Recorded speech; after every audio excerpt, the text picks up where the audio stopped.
áo xá đó bông mà cưu mán bông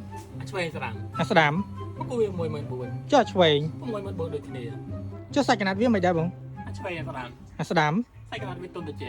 ចុះឆ្វេង សាច់កណ្ដាលស្អាតដូចគ្នា ចុះបងខ្ញុំអាចទិញមួយបានអត់បង ឆ្វេងក៏ស្រាំ នេះអាមេស៊ីនេះ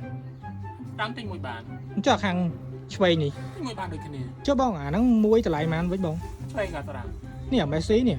អានឹង1.9នេះកន្លះ ហើយចុះខាងឆ្វេងនេះ 9នេះកន្លះដូចគ្នា ដូចតែគ្នាហ្នឹងបង បាយតិចពីមកទៅ promotion តែ 64000 តា អូប្រូម៉ូសិន បាទ អញ្ចឹងប្រូម៉ូសិនដល់ថ្ងៃណាបង ដល់ថ្ងៃ16 បងចុះបងខ្ញុំយកពីរហ្នឹងអាចដូរឆ្លាស់គ្នាបានទេបង បានតែបងបាយអាចយកអាយរ៉ុនដូមួយអូនិចបោះបាយមួយបាន ចុះអាមេស៊ីអាពណ៌លឿងនេះ បានដូចគ្នា បាន បា ដែរ នស៊ីហើយអូនិចបោះបាយនេះក៏បាន ចុះមកឯងមិនឆ្លើយសរុបមកទៅ ខ្ញុំដឹងបាយសួរមួយណាផងតែបាយសួរខ្ញុំយូរហើយតែញ៉ាំទៅលេងបាច់ទឹកនេះ ខ្ញុំគ្រាន់សួរសិនអត់មានលុយតិចផង អូយសាំហ៎